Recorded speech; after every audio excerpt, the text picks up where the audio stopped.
udah dijawab Mbak untuk soal-soalnya. Belum kalau yang pakai satu. Oh.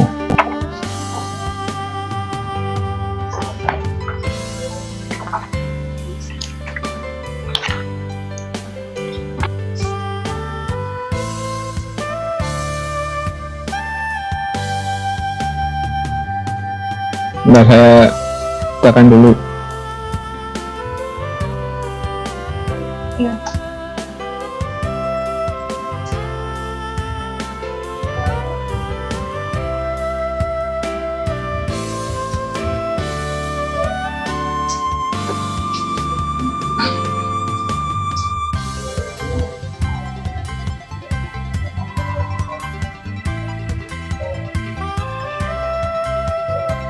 Kalau profil saya udah tahu nggak dari mana? Iya Pak? Profil saya udah tahu? Belum kan? Belum Pak? Nah, saya kenalan dulu. Iya Pak.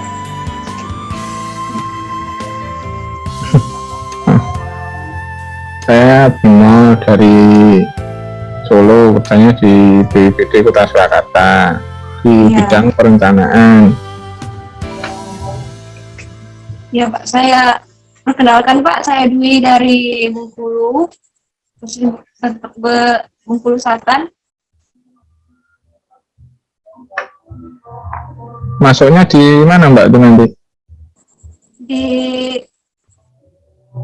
apa Pak? Formasinya? Iya. Badan Penanggulangan Bencana Daerah Pak. Anunya mesti jabatannya? Analis rehabilitasi masalah sosial, bagian rehabilitasi.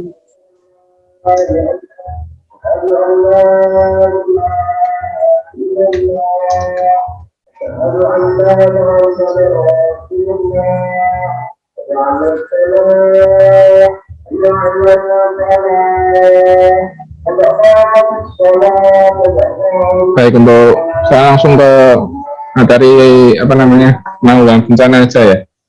Iya. Di penanggulangan bencana itu mengacu ke Undang-Undang Nomor 24 Tahun 2007. Udah tahu untuk undang-undangnya itu? 2007. Iya Pak. Dipahami dulu bahwa bencana itu adalah serangkaian peristiwa Iya Pak.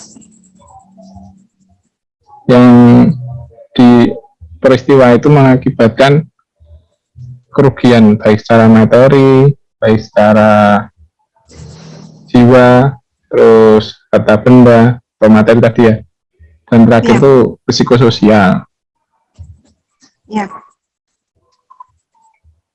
Itu di pasal satunya undang-undang itu. Untuk penyelenggaraan penanggulangan bencananya ada di Perpres nomor 21 tahun 2008.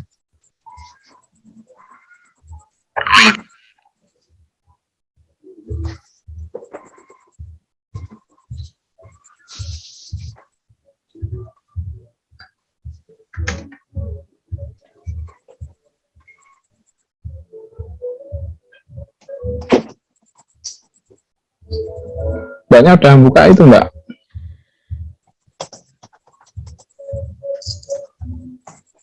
Badan ini undang-undang tadi Pak. Ya, undang-undang.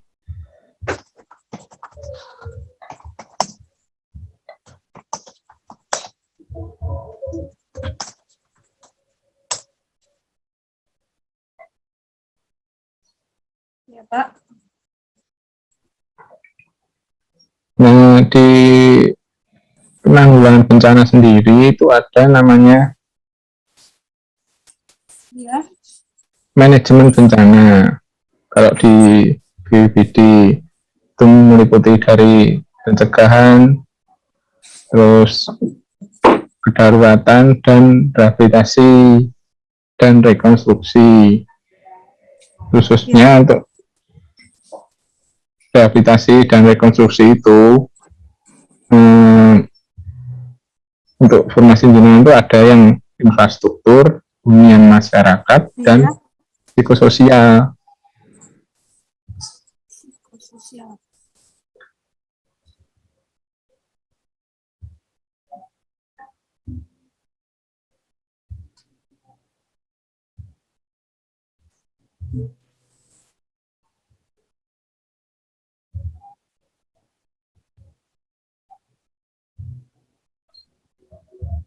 Saya mulai dari awal dulu aja ya.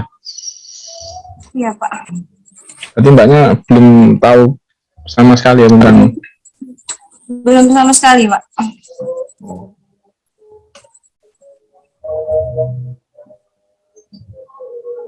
Saya boleh share screen mbak? Ayo.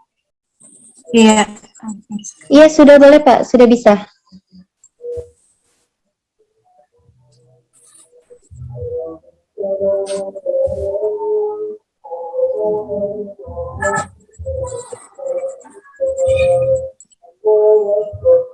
Udah kelihatan mbak?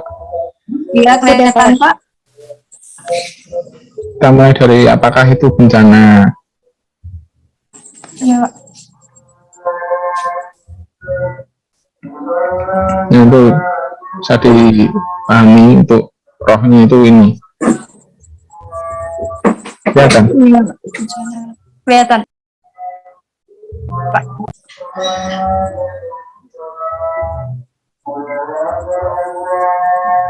Ada yang ditanyakan nggak dari arti ini, dari pasal 1 Undang-Undang 24 tahun 2007? Enggak Pak. Paham Pak. Paham ya? Terus Iya Pak. di dalam penanggulangan bencana itu setiap tahun itu ada rakor dari presiden. Untuk rakor yang terakhir nih kan kita sedang menghadapi pandemi ya, ini arahan Iya, Pak. dari presiden itu seperti ini. Mungkin nanti juga akan keluar soal Rakor Pak ya.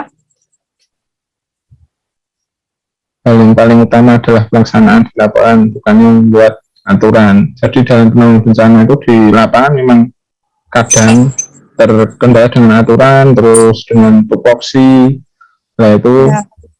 harus dipangkas. Terus kebijakan pengurangan risiko bencana terintegrasi dari hulu ke hilir, berarti dari pusat ke daerah. Itu ada namanya rencana induk penanggulangan bencana.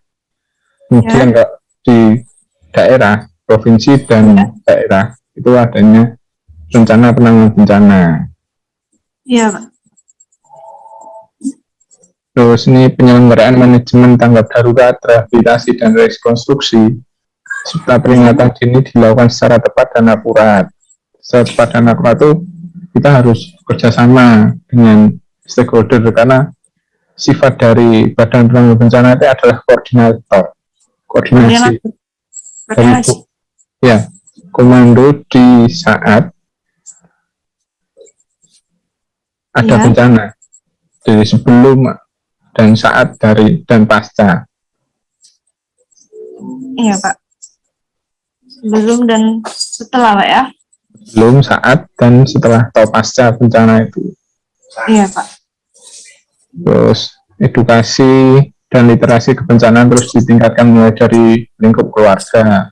Makanya kalau kita tarik lagi ke pencegahan itu ada namanya Katana, keluarga tangguh bencana.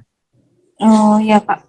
Jadi misalnya contoh ya, di rumah itu membuat apa namanya jalur evakuasi kalau misalnya terjadi gempa. Oh iya Pak.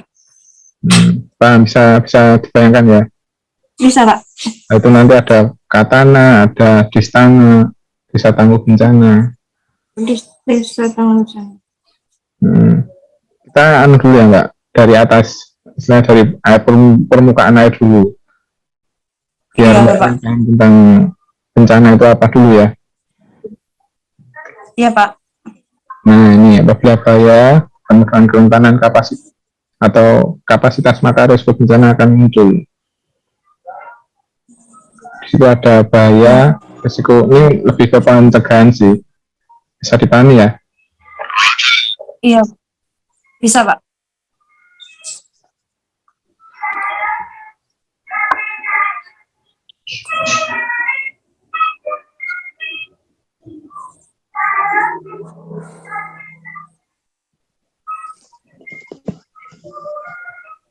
Mohon maaf Pak Bimo dan Mbak Dwi. Saya izin pamit ya Mbak, soalnya mau buka Zoom lagi Pak, Mbak. Oh, Mbaknya mau. Ya, Mbak. Mau buka Zoom untuk jadwal yang lain lagi Pak. Oke. Oke, baik. Terima Kita kasih lanjut Pak. ya. Mbak, iya, silakan dilanjut Pak. Assalamualaikum. Waalaikumsalam. Ya. Oke, Mbak Dwi siap? Siap, Pak.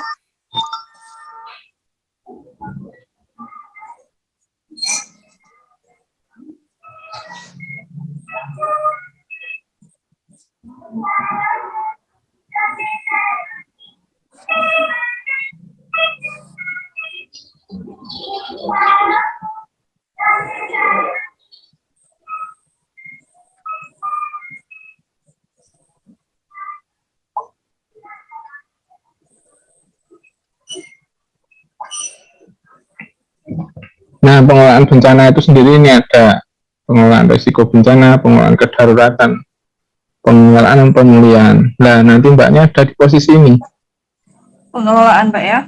pengelolaan pemulihan ini nanti. Iya, Pak. Ini harus ada sinerginya dari ini kan dari pengelolaan risiko, pencegahan, kesiapsiagaan. Iya, Pak. Oke, paham? Lanjut. Paham. Iya, Pak. Nah, dalam penanggulangan bencana, khususnya di pencegahan itu ada mitigasi. Mitigasi itu adalah kita mengetahui risiko-risiko apa yang ada di suatu, kalau BPBD bicaranya di suatu daerah ya, di suatu daerah, Iya. dan itu harus diminimalisir. Karena bencana itu dihilangkan itu sangat apa ya, jarang terjadi untuk dihilangkan. Kita bisa meminimalisir. Contohnya kalau di banjir, tanah longsor itu kan kita harus ya kayak pelajaran dulu SD lah, jangan buang sampah di sungai, kemudian jangan menebang pohon di lereng gunung karena itu nanti bisa mengakibatkan landslide atau tanah longsor. Iya, Pak. Nah, ini kalau arti sesungguhnya ini pengurangan risiko bencana adalah serangkaian upaya untuk mengurangi risiko bencana. Baik, melalui pengembangan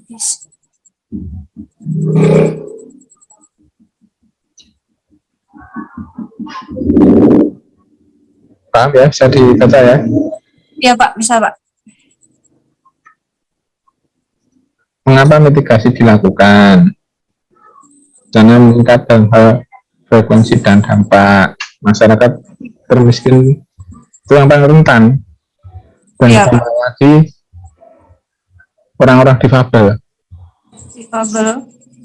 Jadi yang paling rentan untuk apa, yang penderita bukan terkena dampak, penderitaannya semakin besar itu selain orang miskin dan difabel. Kalau dari sini Mbaknya pernah melihat nggak di sekitar pas saat pandemi ini seperti apa yang berhubungan psikososial itu apa? Kehilangan mata pencarian, Pak. Bisa, itu juga mengakibatkan stres. Yang paling berdampak banyak itu adalah ketika pandemi ada kasus kedua orang tuanya dari suatu keluarga punya anak, kedua orang tuanya terkena COVID dan meninggal. Itu anaknya mesti akan gimana ya? Oh iya, Pak. Berdampak ke psikososialnya. Iya, Pak. Nah itu nanti. Oh, Pak, ya? Iya, Pak.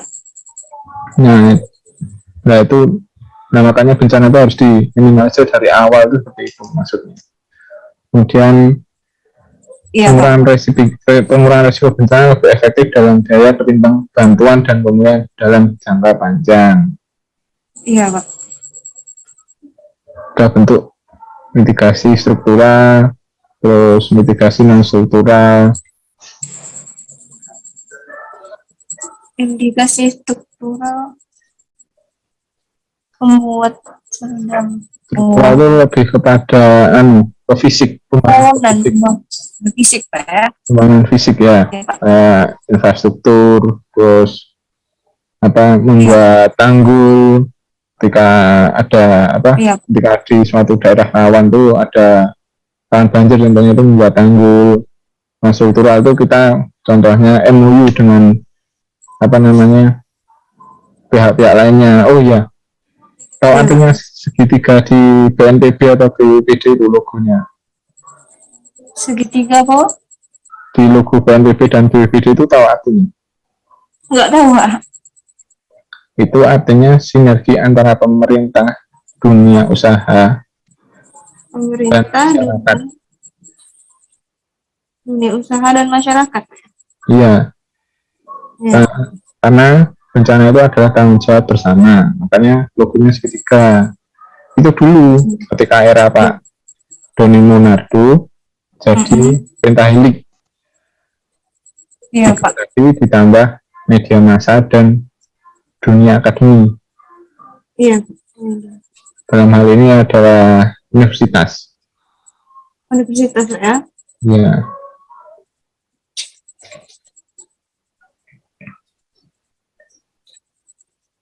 Ini slide sudah paham ya, Mbak? Iya, Pak. Oke, selanjutnya ini contoh pelatihan ya. Iya, Pak. Pelatihan. Nah, ini kesiapsiagaan di contoh yang struktural tadi. Iya. Fotonya nih, loh. Ini ada membuat EWS, terus sirene. Iya, Pak. Kan adalah early warning system. Jadi tidak hanya alat, karena namanya EWS itu adalah sistem. Jadi alat itu nanti dibangun sistem dengan contohnya masyarakat kalau mendengar tuh harus ngapain, itu harus harus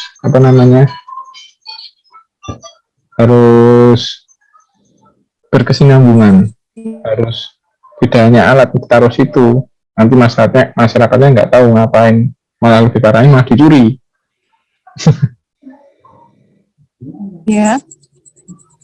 Makanya itu harus dibangun sinergi dengan pemerintah, dengan masyarakat sekitar, bahwa alat itu dibuat untuk menyelamatkan mereka sebenarnya. Iya, Pak. Ini kesiapsiagaan lebih pada mampu mengenali ancaman, kemudian mampu mencegah bencana jika mungkin ya. Jika tidak mampu, tadi yang saya bilang bisa mengurangi resikonya. Iya, Pak. Terus, kemudian kalau memang terjadi bencana, kita bisa efektif dalam hal pemberian bantuan, penanganan secara cepat, asesmen secara cepat. Itu ketika darurat nanti kita akan bicara. Dan setelah bencana terjadi mampu pulih kembali. Iya. Oke, selanjutnya kita masuk ke evaluasi ini, yaitu kepada kedaruratan. Iya, Pak.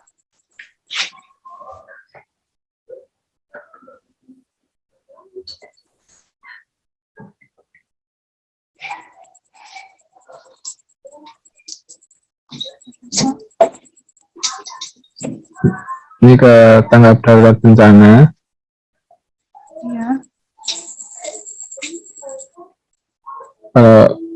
Sesuai dengan Undang-Undang 24 tahun 2007 itu ke serangkaian upaya yang dilakukan dengan segera pada saat kejadian bencana untuk menanggulangi dampak buruk yang ditimbulkan, terutama berupa penyelamatan sarana, penyelamatan korban dan harta benda, evakuasi dan penanganan pengungsian, serta pemulihan sarana dan prasarana.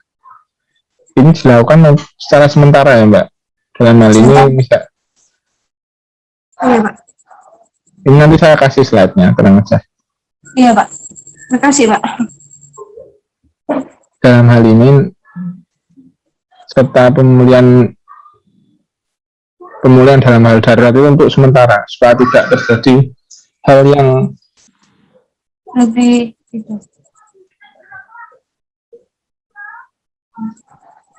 parah. Iya, Pak. Contohnya kalau ada longsor di Talud warga itu dikasih sandbag atau karung pasir itu supaya longsornya nggak semakin parah. Parah, Pak. Iya, Pak. Terus warga yang terkena dampak itu kita beri apa, bantuan logistik, bantuan hiburan seperti mainan. Nah itu Iya. untuk apa ya, rekreasi mereka. Contohnya untuk anak-anak, Iya Pak. untuk orang tua seperti apa itu nanti juga ada itu namanya analisa kebutuhan logistik bagi korban bencana atau pengungsi. Iya Pak.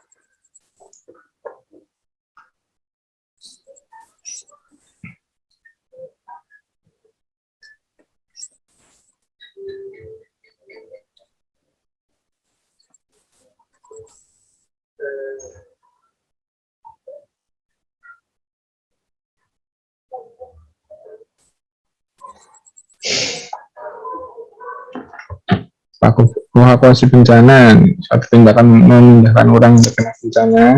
Kita bisa bayangkan ya. Iya Pak. Bisa. Oke, lanjut. Kegiatan evakuasi dilakukan dengan langkah-langkah.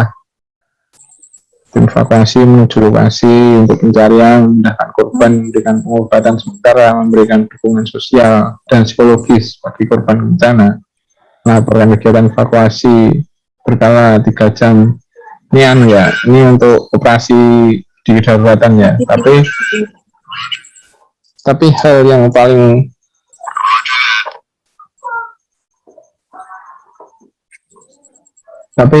paling penting itu ada asesmen. Asesmen Pak. Oh, asesmen. Asesmen itu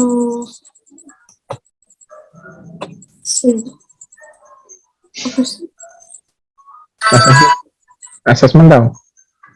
tahu tapi nggak bisa menjelaskan ya Pak. Gini ya, asesmen itu adalah kaji cepat. Ya, aksi cepat. Kaji cepat. Ya, kaji cepat ya. Untuk menentukan pergerakan evakuasi tersebut. Contohnya, ketika ada bencana di suatu wilayah atau kelurahan. Iya. Misalnya yang banjir di RT mana saja, berapa yang harus diungsikan, terus diungsikan kemana. Nah itu mempercepat penanganan daruratnya. Contohnya bisa efektif kita memberikan bantuan. Misalnya korbannya 100 ya kita kasih spelling 120 gitu. Jadi nggak asal kita kasih 500 ternyata korbannya cuma 100. Itu kan nanti mengakibatkan ketidakefektifan itu. Ya, lanjut ke dari sini ada yang ditanyakan nggak sampai ke evakuasi ini? Enggak Pak. Benar. Iya. Contoh evakuasi bencana ini bisa dibaca. Iya Pak. Ya sudah sering lah melihat di TV ya. Iya Pak. Yang nah ini jenis-jenis bencana. Bencana alam dan sosial. Kelihatan? Kelihatan Pak. Nah, bencana alam itu lebih kepada yang diakibatkan alam. Jadi yang disebabkan oleh alam. Iya. Tapi rata-rata juga karena ulah manusia. Iya Pak. Selain gempa bumi dan tsunami dan angin itu sebenarnya ulah manusia. Iya Pak. Banjir. Nah, terus non alam itu ada contohnya COVID sekarang ini. Iya Pak. Penyakit hewan, antraks itu dulu itu. Iya Pak. Terus teknologi itu contohnya kecelakaan transportasi, kecelakaan industri. Jadi di suatu jalan itu ternyata belokannya atau tanda-tanda untuk belok atau penerangan jalannya kurang. Iya Pak. Itu juga bisa mengakibatkan bencana. Memang tidak secara langsung di situ langsung korban 10 atau 100 gitu enggak. Tapi kalau dirangkum dalam setahun itu bisa ratusan korbannya. Iya, korban. Dan ini sekarang dilihat oleh Iya, apa namanya, oleh pemerintah, iya, Pak. karena anggapannya ya ini karena kurangnya sinergi tadi itu. Iya, Pak.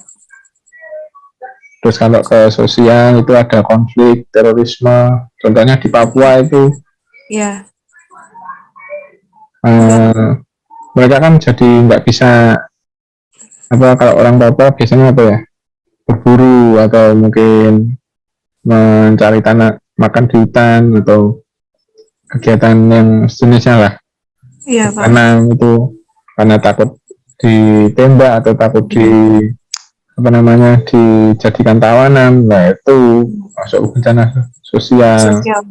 BPD hadir di situ bersama Iya, TNI Polri untuk pengamanan. iya, Makanya Pak. tugas di BPD itu berat karena harus mengerti hal-hal ini. Iya, Pak.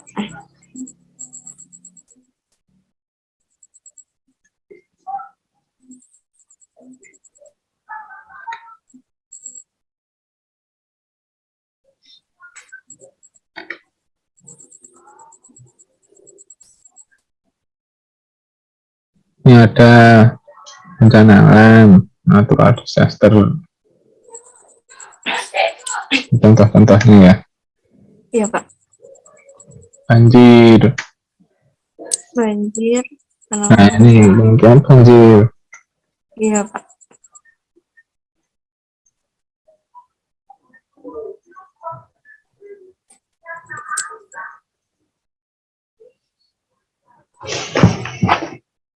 Kita paham Paham, Pak.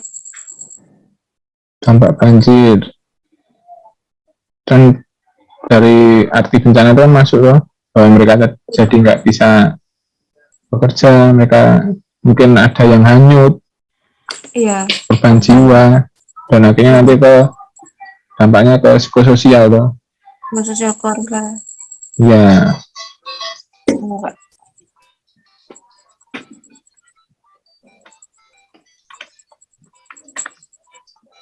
bentar Pak, ditahan dulu ya, saya Iya, mau Pak. pulang.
Halo Mbak, Iya, Pak.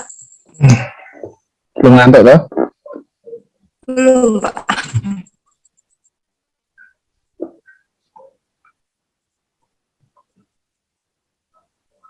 Bentar, background saya ini malah nggak kelihatan saya. Iya, Pak.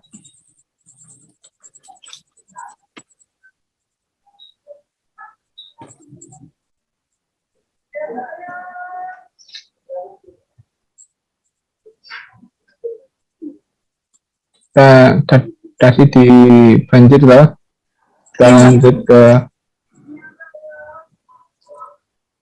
antisipasinya. Antisipasi banjir kan bisa ya, bukan dari apa namanya, Dari bisa di sini. dimengerti ya. Iya, Pak. Terus gempa bumi,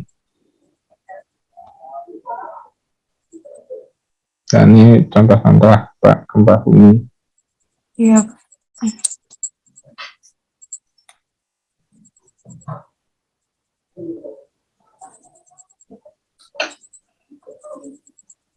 Jadi di gempa bumi itu gimana ya, memang bikin panik, tapi di suatu kawasan itu bisa diminimalisir kepanikan itu dan kerugiannya, Iya, Pak. khususnya kerugian dari eh, korban nyawa ya, korban Korbannya, jiwa. Pak. Jadi adanya katana di tanah tadi itu mau tujuan itu jadi minimalisir resiko bencana, contohnya korban jiwa. Jadi mereka harus tahu ngapain aja gitu. Iya, Pak. Kemudian persiapan rutin ini nanti bisa dipelajari sendiri, nanti saya kirim Pak. Iya, Pak. Contoh bencana saja sini banyaknya. Pak bumi, tanah longsor.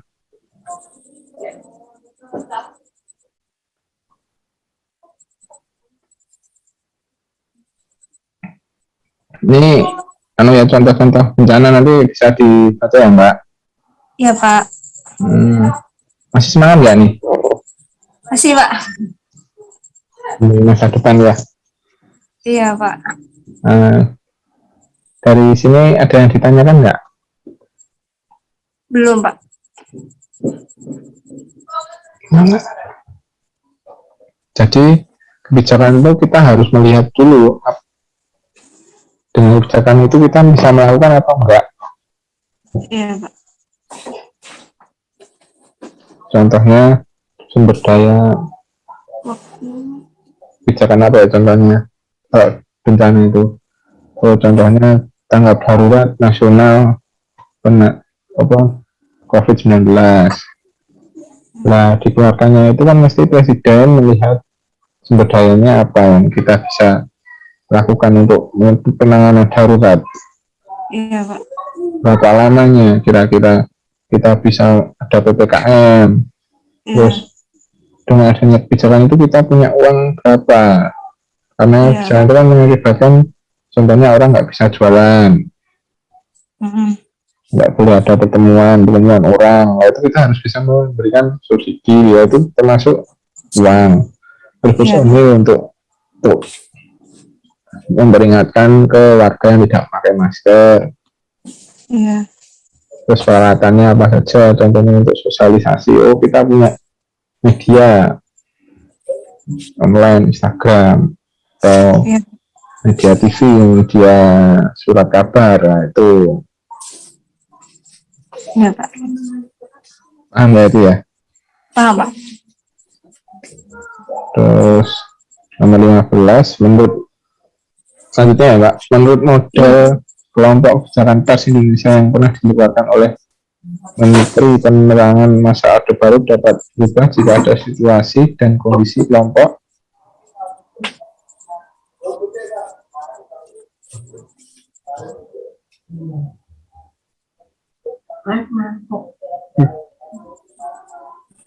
yang D Mbak ini. Jadi, Pak ya. Dominan kehilangan kekuasaan.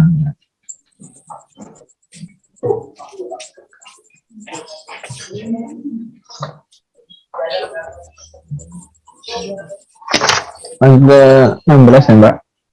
Ya Pak. Masukan dalam sistem politik dapat berupa apa? Masukan dalam sistem politik. Yang apa kan? Betul. Karena politik kita kan didapatnya kan kekuasaannya para Dari pejabat-pejabat, contohnya wali kota itu kan dari pemilu. ya. Nah, jadi mereka juga harus mendengar konstituennya.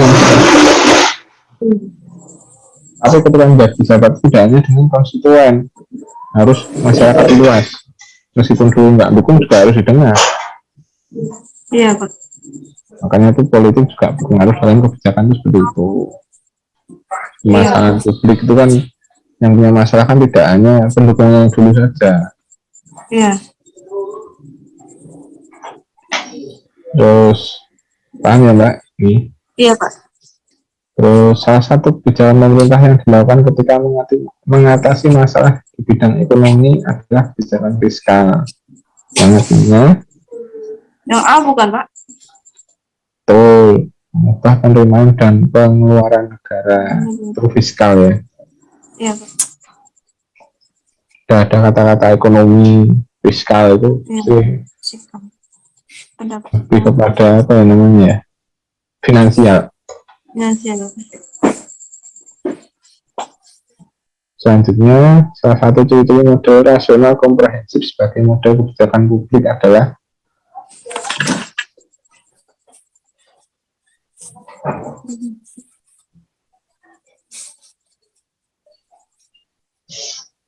Yang E bukan Pak? melibatkan seluruh elemen dalam mengambil putusan. Oh, enggak bisa Mbak. Tahu rasional komprehensif itu Rasional. perumusan kebijakan melalui pendekatan analisa cara dan tujuan. C ya. Yang C.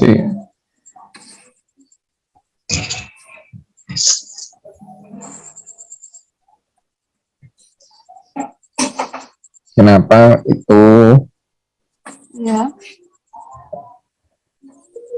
Karena dengan cara itu kan lebih kepada tindakan, cara Ingat. kayak semacam apa ya, hal yang dilakukan untuk perumusan kebijakan publik itu, apa yang telah dilakukan, terus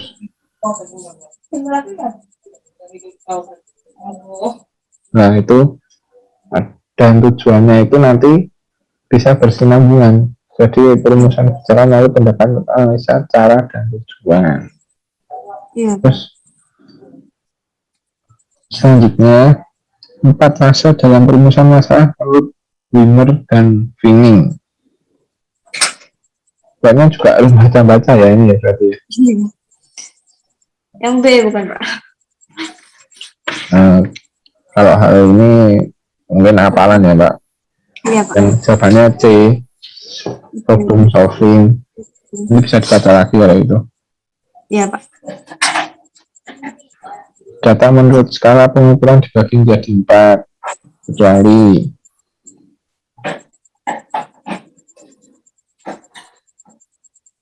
yang mana?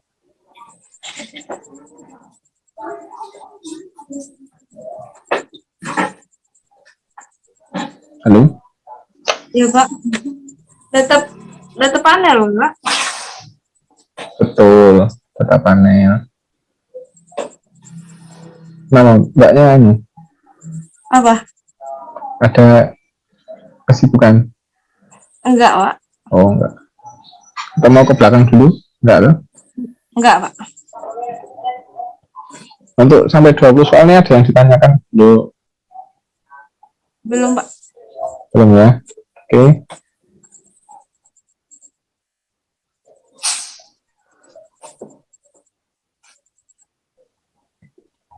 Nomor 21, kapan analis kebijakan menyusun sasaran kerja pegawai SKP yang akan dilaksanakan dalam 1 tahun berjalan? Musim sasaran. Tiap 3 bulan. Sana pada awal tahun. 2 tahun. Karena anggaran itu kan jalannya setiap tahun. Iya. Iya, Ditentukannya rencana. setiap tahun. Iya, Pak. Jadi kita sebenarnya itu ada dua ya Mbak, sasaran 5 tahunan, sasaran Iya, Pak. di maka di saya di mana daerah itu kan ada rencana jangka panjang RPJP, FPJP. RPJPD itu rencana jangka panjang daerah itu sekitar 25 sampai 40 tahun. Iya, Pak. Kalau zaman Pak Harto dulu semacam garis besar haluan negara. Pernah dengar? Iya, Pak. Nah, kalau di daerah itu ada RPJP, ada RPJMD, rencana Pembangunan. ya jangka menengah daerah. Iya. Nah, RPJMD itu nanti pendukungnya apa? Rencana strategis 5 tahunan. Rencana strategis 5 tahunan itu untuk menentukan apa? Rencana kerja setiap tahun dalam 5 tahun itu. Iya, Pak. Itu makanya ada sasaran. Dan di era reformasi birokrasi ini kerja dari ASN khususnya fungsional itu nanti mengacu kepada Renstra, terus pada Renja, Iya. dan ada namanya proses bisnis. Proses bisnis itu nanti ke SOP. Iya, Pak. Itu anu aja ya, sekilas aja ya pengetahuan. Iya. Terus peningkatan nilai investasi dan pendapatan pengusaha kecil sebagai implikasi pengalihan subsidi bahan bakar minyak untuk usaha kecil termasuk dalam kategori kebijakan apa? Ini sudah masuk ke implementasi nih.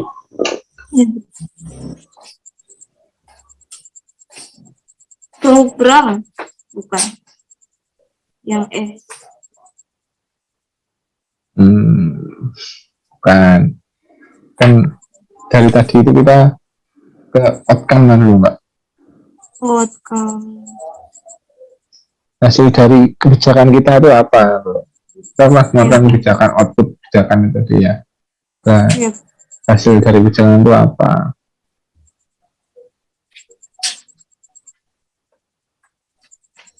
Yang D berarti Pak ya? Ya, karena di sini ada kata-kata peningkatan nilai investasi dan pendapatan pengusaha kecil. Jadi karena kita pemerintah itu mensubsidi, Iya. outcome-nya UMKM usaha kecil bisa hidup. Iya. Simpelnya itu ya. Kalau Iya, gitu ya. Yang termasuk dalam 3 elemen terpenting dalam hubungan kebijakan publik adalah yang A. betul. Yang seperti tadi dibahas ya Mbak. Iya, Pak. Terus dalam menghasilkan informasi dan argumen-argumen dalam suatu kebijakan diperlukan pendekatan analisis kebijakan, yakni Yang B bukan Pak? yang apa? B.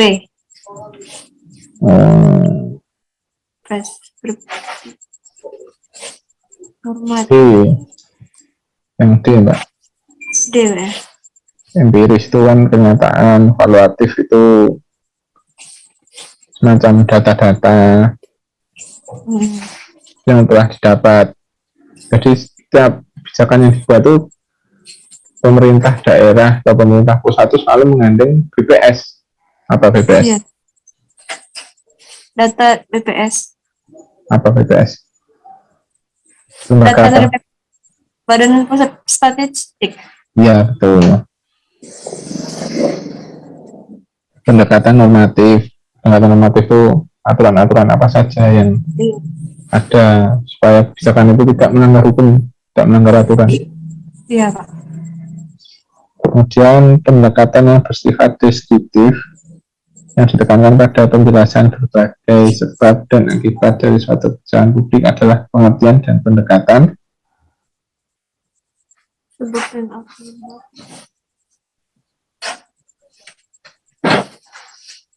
Empiris tadi, Bu? Betul, empiris. Bisa paham ya?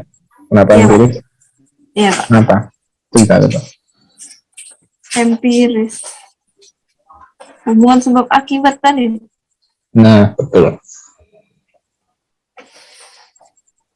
Kemudian, jadi paham ya, soal selanjutnya.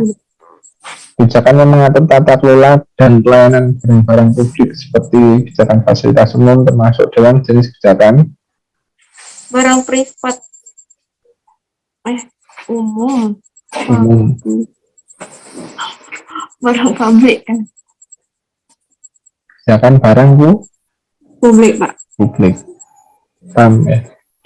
Ya. Udah dipahami ya, ada kata-kata yang clue-cluenya sudah ada. Ya. Terus nomor 27, salah satu fungsi kelompok kepentingan dalam proses kebijakan adalah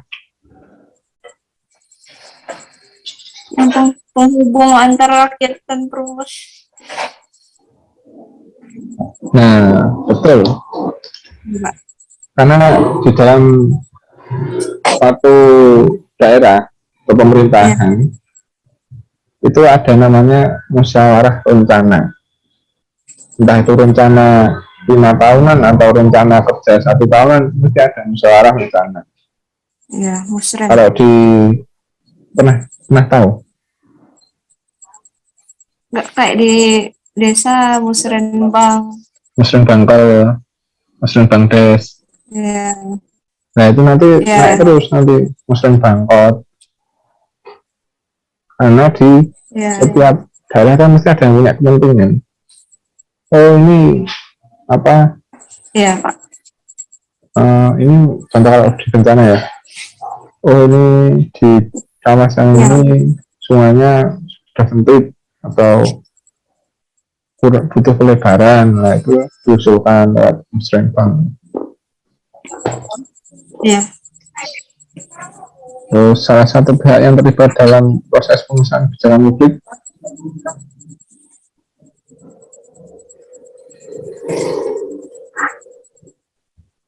Pejabat badan yang berwenang.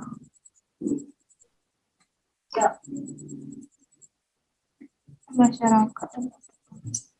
apa Yang kira-kira? M kan? Kan Yang M.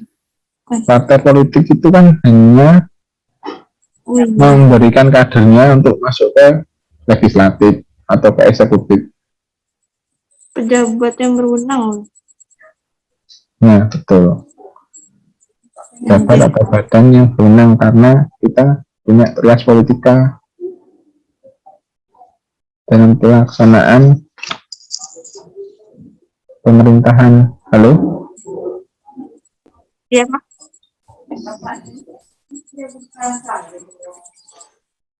Sifat hakiki dari nomor 29 ya. Teknik Iya, Pak. untuk menilai kebijakan program pemerintah wajib baca 9 tahun dapat dinilai dengan cara teknik untuk menilai kebijakan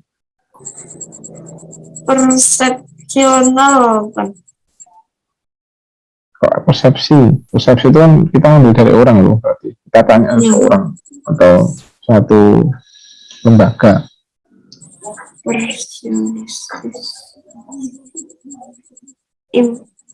Impresionistis. Iya betul, impresionistis. Karena Ya. di dalam pembacaan 9 tahun itu kita bisa lihat prosesnya seperti apa tuh. Iya. Apakah efektif atau tidak. Jadi untuk reformasi birokrasi ini lebih ditekankan pada efektivitas, Pak. Kata kuncinya itu. Iya. Efektivitas, terus efisiensi anggaran. Iya, Pak. Jadi nanti mungkin mbaknya saat kerja itu satu orang yang tadinya satu kerjaan yang tadinya dikerjakan oleh 5 orang jadi dikerjakan oleh 1 orang, oleh mbaknya aja gitu. Paham? Paham, Pak. Dan ke-30, sifat hakiki dari kebijakan publik adalah memiliki keterbatasan. Salah satunya adalah keterbatasan kelembagaan.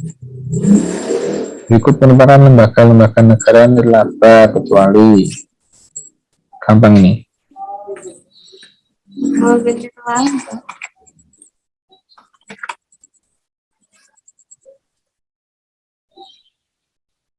Yudikatif bukan?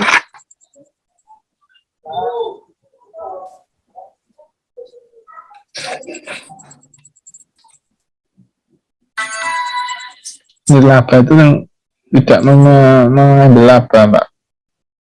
Nirlaba. Tidak mengambil laba. Jadi yang C. Sorry, ini salah ketik. Yudikatif. Bukan, badan usaha milik negara. Yang B, Pak. B. B dua.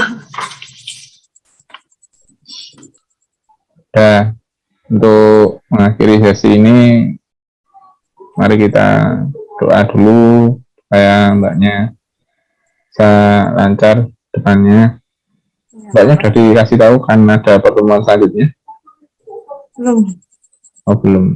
Ini nanti paling dari Mbak Ayu akan Iya, kasih Pak. tahu. Iya, Pak. Gue secara pribadi saya teman doa mulai.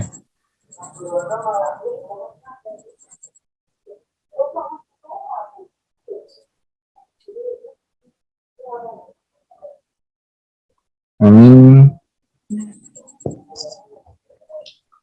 Ya Mbak, terima kasih atas perhatiannya mau untuk menggunakan layanan kami. Semoga bermanfaat nanti dan tetap semangat dipelajari lagi. Ya, Pak. Kalau dari Jawa itu ada istilah sapa temen bakal nemu. Siapa yang tahu artinya? Enggak. Sapa temen itu berarti siapa yang sungguh-sungguh. Iya. Apa yang temen itu kan kata lain di Jawa itu rajin. Itu Iya, bakal Pak. menemukan apa yang dia cari. Iya, Pak. Jadi semoga mbaknya sungguh-sungguh nih belajarnya. Saya Iya, Pak. sebagai orang di BPD ya lebih banyak memberikan materi yang berhubungan dengan bencana, penanggulangan bencana. Semoga, Pak. Jadi di luar itu nanti ada mungkin tentang kebijakan tentang apa namanya analisa kebijakan publik atau tentang angka kredit tadi itu nanti mbaknya membaca aturan terkait ya. Iya, Pak. Ya, terima kasih. Banyak, ya. Selamat malam. Assalamualaikum warahmatullahi wabarakatuh. Waalaikumsalam. Terima kasih, Pak. Terima kasih. Ya.